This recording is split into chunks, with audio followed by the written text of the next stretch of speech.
Pak Antonius. Oke. Oke, kita beri sambutan untuk Pak Antonius Dudi Susno dari SMK Telkom Malang. Oke, selamat pagi semuanya. Assalamualaikum warahmatullahi wabarakatuh. Saya akan memberikan presentasi tentang meta router, terutama untuk pembelajaran mikrotik di Mikrotik Academy, terutama di Mikrotik Academy. Karena kebanyakan yang dapat untuk Mikrotik Academy akan diberi hibah. Kita akan cerita dengan keterbatasan alat, kita bisa menerangkan semua materi yang ada di Mikrotik kecuali di wireless. Karena meta router terbatas hanya untuk wire kabel. Oke. Ini perkenalan saya, nama saya Antonius Dudi Susilo, pengajar aktif di TKJ dan MBA di Telkom Malang. Dulu namanya SMK Telkom Sandi Putra. Dulu namanya itu, sekarang berganti nama menjadi SMK Telkom Malang. Dan saya juga dosen di Universitas Macung dan di STIMIK Pratnya Paramita di TI dan SI. Kemudian saya juga trainer di belajar mikrotik, saya certified trainer. Dan saya di Pak Heri di belajar mikrotik membantu untuk belajar mikrotik. Dan saya juga pengajar untuk Cisco Academy, Oracle Academy dan Mikrotik Academy.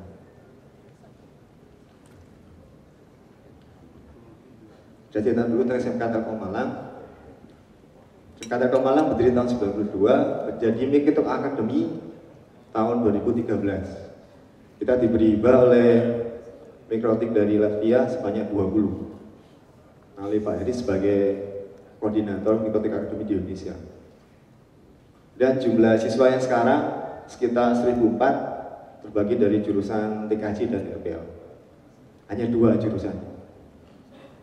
Kebetulan ini tahun ini terjadi suatu masalah di kurikulum 2013, masih gonjang-ganjing.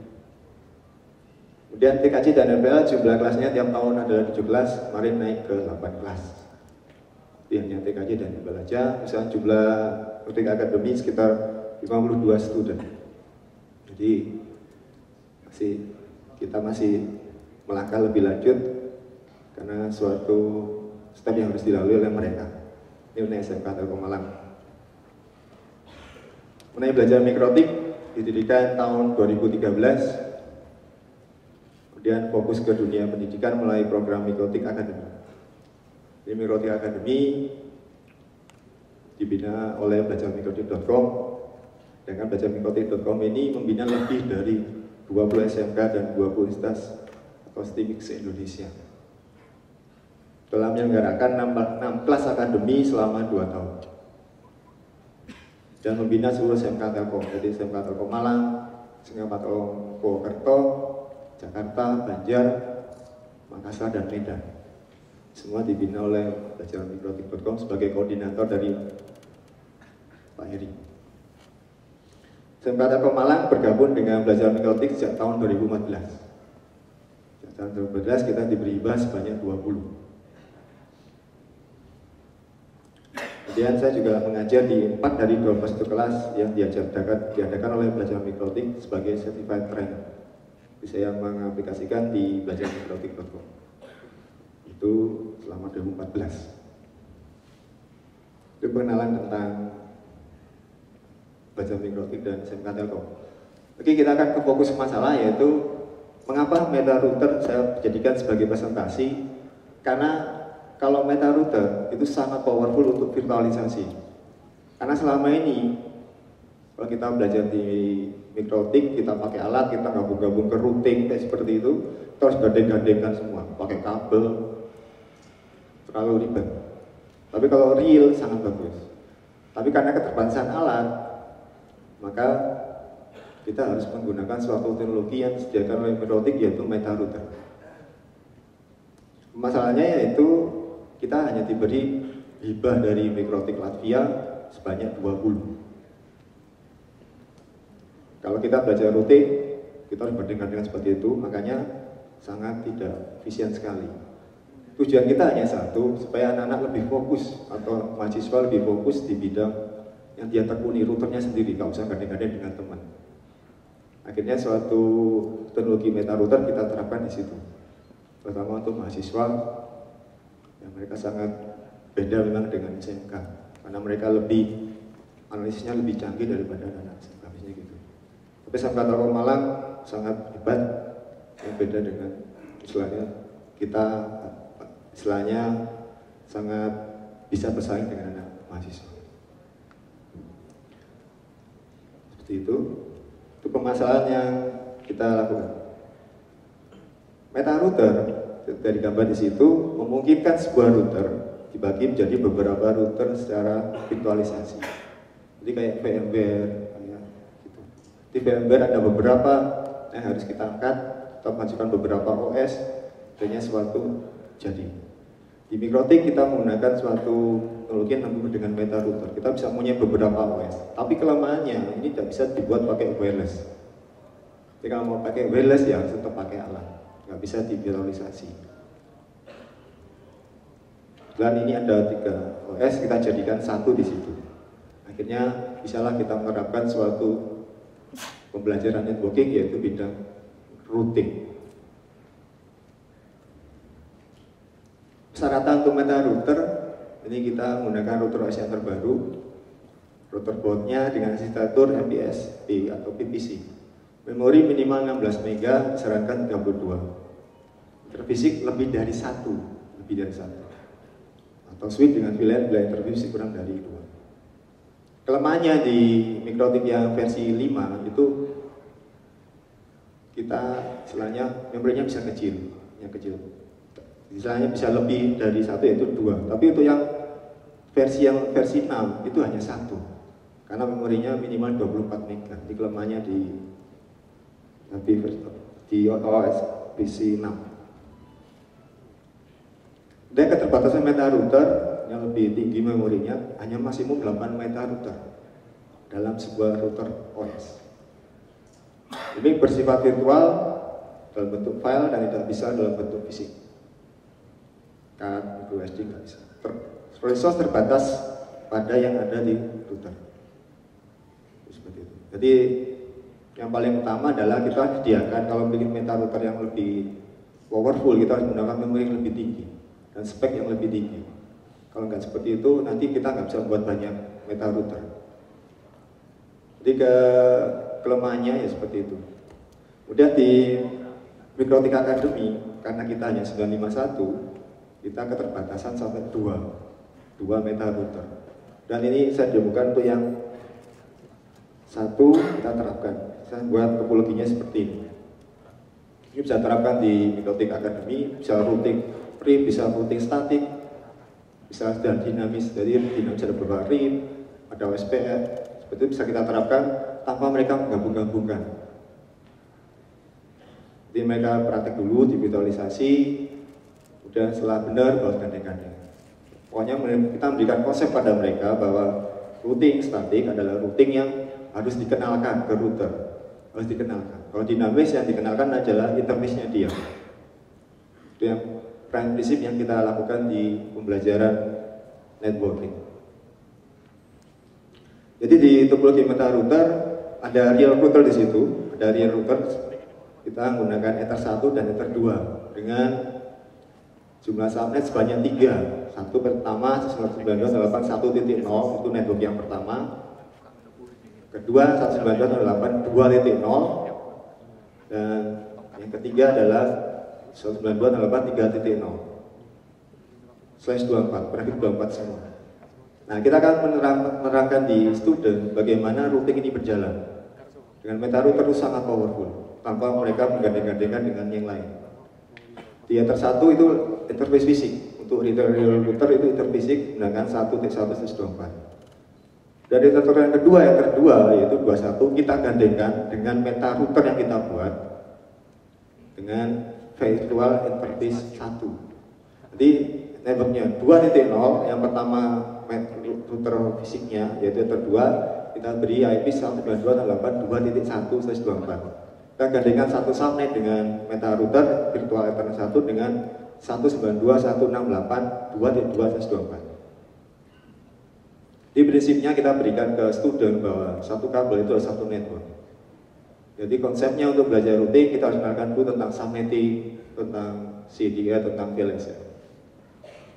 Jadi sangat berfaedah banget untuk menerangkan tentang routing. Dan di meta router yang kedua, itu virtual ethernet kedua, kita hubungkan dengan interface fisik Ether 3. Jadi meta router yang virtual ethernet 1 yaitu 2.2 kita hubungkan dengan Ether 2 fisik real router. Jadi sementara dua ini bisa kan yang satu fisik, yang satu virtual. Kita bisa gantikan juga real router, meta router lagi. Itu di OS yang 5 yang itu 951 lebih dari 2 dia nggak bisa karena memorinya sangat kecil. Jadi kalau untuk menggabungkan beberapa banyak router kita harus menggunakan memori untuk routing yang spesifikasinya lebih tinggi. Di sini timbul pertanyaan dari student, bagaimana terjadinya suatu routing? Nah, akhirnya kita berikan suatu gambaran topologinya seperti ini untuk visualisasinya. Jadi di suatu meta routernya terhubung secara fisik di Ether 2. Itu virtual interface 1 untuk virtual fisiknya kita hubungkan dengan virtual interface 2. Kemudian untuk meta router yang kedua yaitu virtual interface 2 kita hubungkan dengan Ether 3. Jadi nanti kita keluar di Ether 1. Nah, sinilah terjadi konsep bahwa ada 3 network di sini, 3 IP subnet di sini.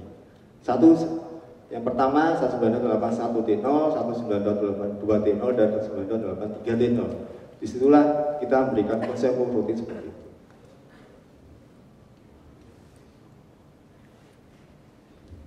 Ini saya capturekan dari beberapa gambar mulai dari yang pertama sampai akhir yang Bapak Ibu bisa download di routing.com. Ini meta router kita buat dulu. Jadi step by stepnya kita buat dulu dan saya berikan suatu screenshotnya di sini. Bisa dipraktekkan. Kalau nambahi cuma beberapa interface. Nanti kita terangkan bagaimana cara membuatnya. Yang pertama kita buat dulu namanya meta router. MR1-nya kita buat. Setelah meta router kedua baru kita buat bricks. Nanti harus di bricks. Setelah buat meta router kita bricks, yang kita bricks adalah Ether 2. Jadi di situ ada membuat bricks, kita buat meta router, kita buat bricks dulu, baru kita mana yang akan dibuat untuk meta routernya yaitu Etherface 2. Ether 2 di alamat fisiknya real router. Untuk Ether 2 kita bricks nanti dengan meta router yang virtualisasi. Jadi yang kita buat seperti itu.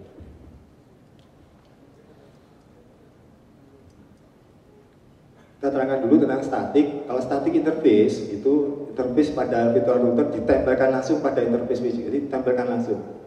Berarti kalau kita membuat suatu static interface itu artinya nanti virtualnya dari meta router kita hubungkan ke alamat fisik dari router aslinya. Terus kita menggunakan namanya static interface. Ini teorinya dulu.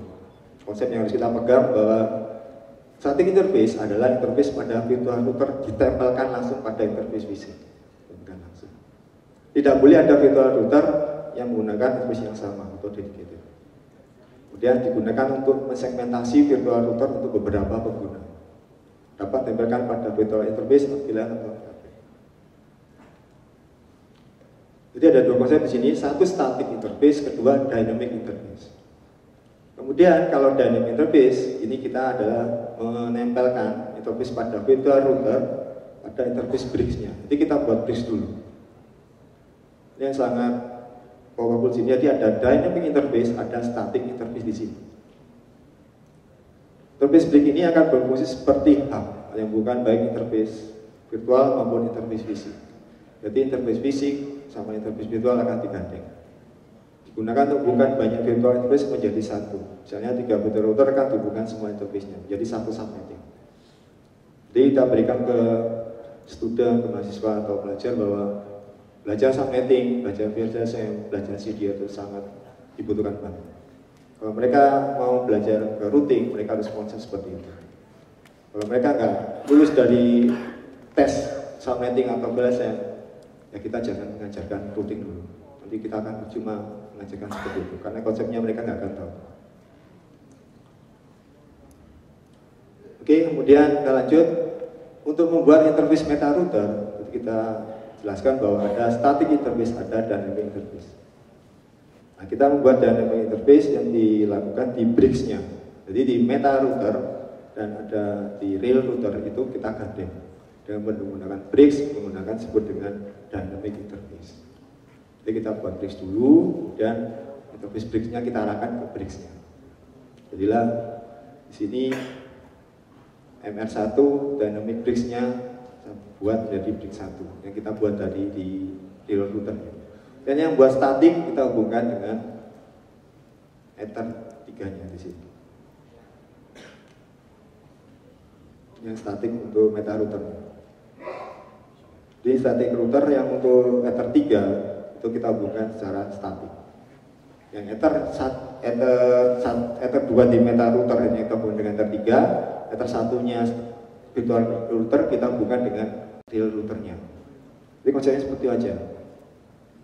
Jadi kita bisa buat banyak meta router, tapi kita kembalikan lagi bahwa kalau semakin banyak meta router, memorinya akan semakin gede.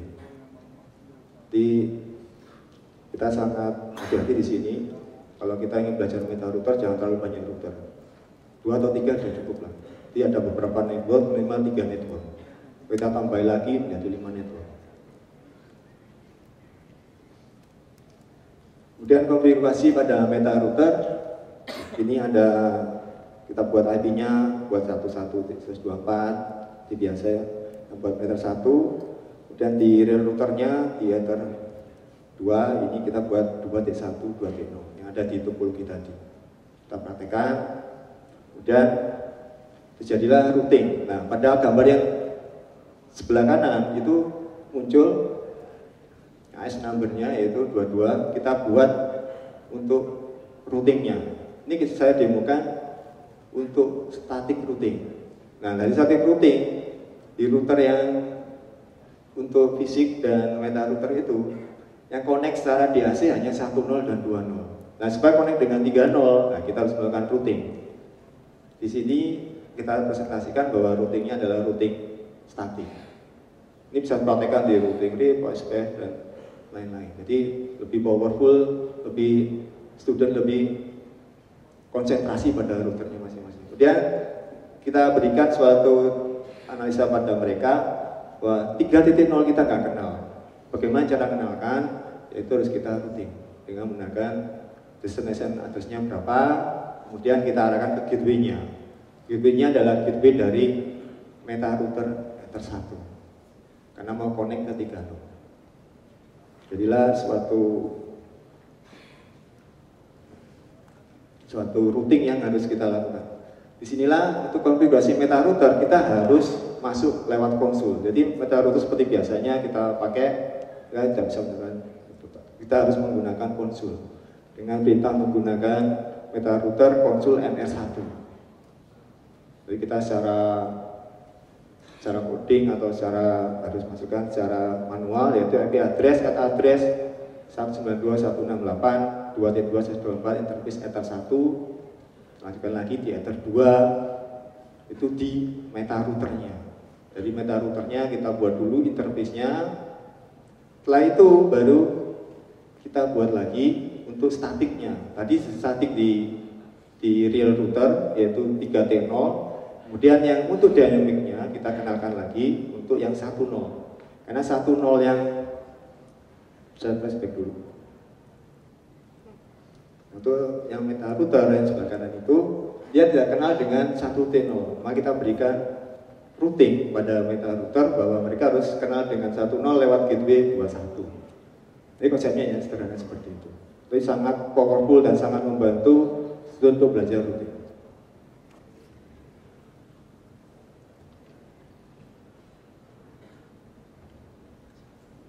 Jadi setelah kita berikan IP root 192.168.1.0.24, kita beri gateway ke 21. Jadilah hasil pingnya seperti ini. Jadi dia bisa nge-ping ke 11, ini saya ping dari real router, kemudian dari yang sebelah bawahnya, ini yang 11, maaf ini dari real router, yang bawah 31 dari meta router. Hanya timbullah suatu hal, oh ternyata routing seperti ini.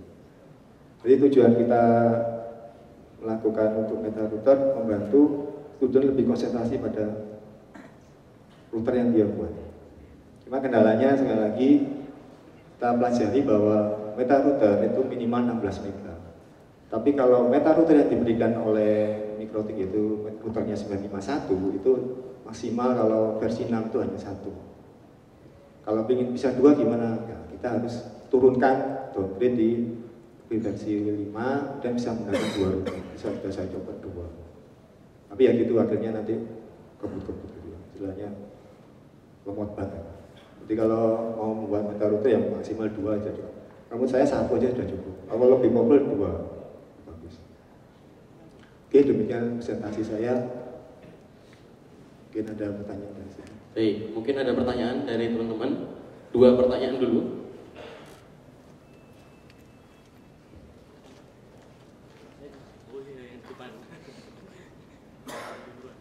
Terima kasih, nama saya Yohanes dari Bandung.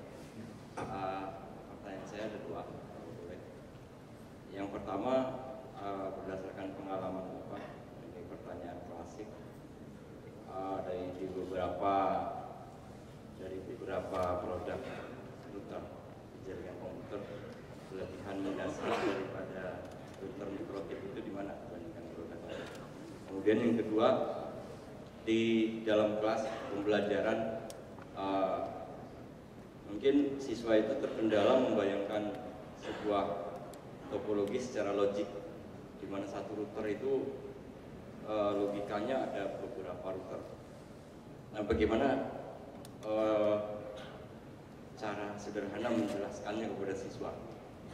Kadang-kadang kan orang lebih cepat mengerti melihat fisik daripada membayangkan dalam satu router itu ada beberapa router atau meta router. Terima kasih, Pak. Oke, saya jawab pertanyaan pertama dulu. Router OS Mikrotik menurut saya itu konklusinya yaitu the price, murah. Dan semua yang dilakukan di NetYard itu bisa kita lakukan di Mikrotik dengan harga yang sangat murah. Saya juga pengajar Cisco, ya. Saya sebagai trainer untuk IT Essential dan Security juga. Saya juga mengajar Sportation 1-4. Pengalaman saya, Cisco itu memang kita nggak bisa bandingkan. Mereka jago di backbone, dan mereka semua internet dunia rata-rata 85% menggunakan produk Cisco. Kalau kita menggunakan Mikrotik, ini powerful di QoS, powerful di routing. Tapi kalau kita gandengkan, Pak, istilahnya kita bandingkan, kita compare dengan Cisco mau Mikrotik, itu ya memang beda, Pak. Istilahnya beda, ini beda real, Pak. Nah, kalau kita mau yang Mikrotik itu sebenarnya kayak apa? Powerfulnya di mana? Menurut saya harganya murah. Semua aplikasi aplikasi untuk networking itu hampir semua bisa dilakukan di situ. Kalau Cisco nggak bisa, Pak. Ada lagi produknya Ubiquiti dan Unify banyak seperti itu. Jadi kita nggak bisa membandingkan, itu beda real, Pak. Karena satu produknya Amerika, satunya produknya di Latvia. Jadi kalau untuk pelajaran Mikrotik sangat powerful dilakukan di SMK atau di suatu universitas karena sangat murah. Kalau kita menggunakan Cisco sangat mahal berapa? Gitu, Pak. Jadi kalau kita belajar networking, semuanya itu hampir bisa dilakukan di Mikrotik. Kalau Cisco nggak bisa. Cisco hanya untuk firewall, untuk NAT, untuk routing dan lain. Kalau untuk lainnya itu mereka sangat susah karena ada produk-produk sendiri. Yang kedua, itu pelajaran bagaimana mereka untuk mengenalkan routing. Kalau saya selama ini saya jadi pengajar, Pak, di kampus atau di SMK, mereka harus lulus dulu tentang subnetting, VLSM dan CDR dulu. Kita terangkan topologinya, kita terangkan secara teori dulu. Bapak jangan terlalu ekstrim banget langsung alatnya, percuma, Pak. Kita harus berikan dulu ke mereka konsep gambarannya internet dunia itu kayak gini. Dia terdiri dari beberapa network yang mereka gabung-gabungkan, kita teorinya kita lakukan dulu, belajar teori dulu. Itu yang kita berikan konsep. Kita belajar apapun, belajar teori dulu. Kalau kita belajar teori kuat, baru kita nanti melangkah ke praktisnya. Jadi konsepnya untuk mengenalkan router yaitu pengalaman saya pribadi, saya harus mengenalkan dulu tentang subnetting. Saya berikan ujian. Mereka gagal, saya tes lagi, Pak. Kemudian saya buat topologi sebanyak 7, yang saya buat analisisnya. Oh, kota ini butuh berapa host, kota ini berapa host, menggunakan publik, akan ada slash 17, slash 19, slash 18, kita bagi-bagi. Kita berikan suatu kasus, suatu perusahaan punya hostnya berapa, satunya hostnya berapa, beda-beda Pak. Artinya terjadi slash yang berbeda, baru mereka paham, oh mungkin seperti ini. Barulah routing nanti diterapkan di pembelajaran kita. Kalau untuk menakan rutin seperti itu Pak. Jadi kalau untuk secara fisik baru mereka teori dulu. Oh, jadi tergantung dari seorang pengajar bagaimana mereka berkreasi. Akhirnya ngerti. Kalau mereka maunya ujiannya nggak lulus, ya kita remedi lagi Pak. Jadi ada beberapa mahasiswa memang pinter, ada yang mahasiswa nggak pinter. Itu wajar lah. Tapi kalau cuma 1, 2 ya tinggalan aja Pak. Kalau tadi beberapa mahasiswa namanya ada 21 orang yang nggak bisa belas gitu ya, jangan terlalu dipikirkan. Karena itu wajar lah. Kita nggak 100% untuk menentukan anak. Kadang mahasiswa juga gitu. Kadang mereka banyak kuliah dapat gelar, setelah itu nggak bisa apa-apa. Banyak kayak gitu. Tapi ada suatu kampus yang memang saya ajar itu sangat powerful banget. Saya duduk mereka langsung mantu-mantu Pak, karena mereka ingin tahu ilmunya gimana. Beda dengan suatu kampus yang lain itu, waduh mereka syukur kuliah gitu. Tapi kalau saya pas terangkan mereka sudah diam semua. Jadi tergantung kita seorang pengajar dihargai oleh seorang mahasiswa atau seorang guru. Tanpa itu kita nggak bisa. Jadi saya pesan pada Bapak Ibu, mungkin pengajar apalagi sekarang kita lagi punya menteri yang baru, Mendiknas yang baru selain dari Pak Anies Baswedan dan Mendikti. Semuanya kalau kita ingin berkembang, kita harus dari pengajar dulu. Kalau pengajar nggak kreatif, nggak pinter, kita gimana mahasiswanya atau siswanya. Jadi kita untuk belajar seperti itu, apalagi ini dunia IT jangan langsung dikenalkan alat-alatnya, kita harus menggunakan suatu hal, metode, teori dulu, baru diterapkan. Jadi jangan sampai langsung ke praktek, waduh mereka hanya basic-basicnya aja misalnya. Jadi kalau ada kendala di lapangan dia nggak akan tahu, banyak jadi seperti itu. Demikian Pak. Oke. Oke, satu pertanyaan lagi. Duh, pusing nih.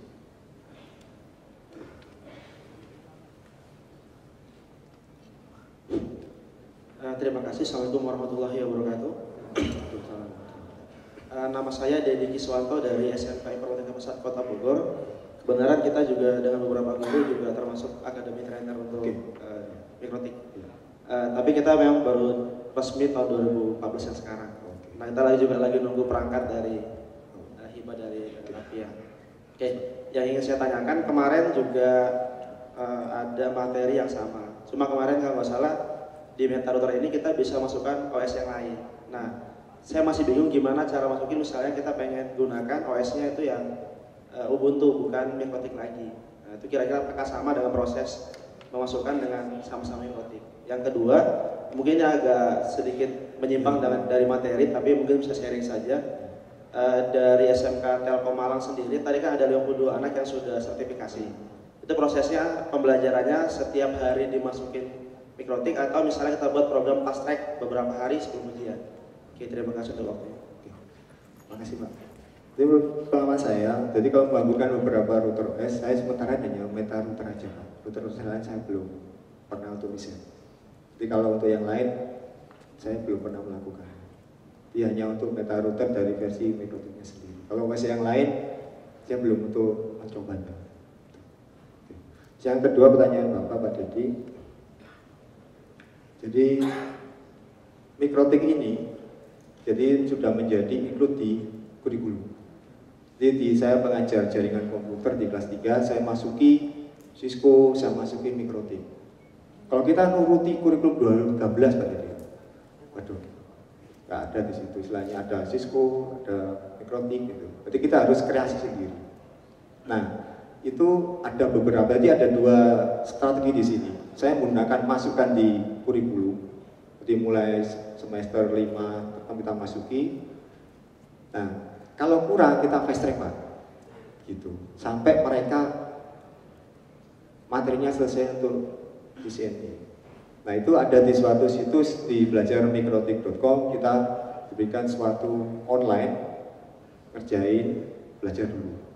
Nah, itu mereka akan baru akan melaksanakan ujian sebenarnya. Jadi mereka harus kita praktekkan dulu. Jadi utamanya nanti di semester 1 Bapak, jadi itu mengajarkan semua diterangkan, mulai dari routing sampai QoS-nya, sampai user manajernya diterangkan. Penting kalau mereka lulus bagaimana caranya, dipraktekkan semua Pak. Dipraktekkan sampai diulang-ulang sampai 3 kali, mungkin 4 kali, sampai ngotot, baru mereka latihan soal. Kendalanya anak SMK adalah di Inggrisnya. Nah kebetulan sama Telkom sudah sangat powerful, pintar, mereka nggak begitu alergi dengan bahasa Inggris. Karena semua saya ngajarkan semuanya pakai bahasa Inggris di SMK Telkom. Terus di universitas juga gitu, saya menggunakan bahasa Inggris.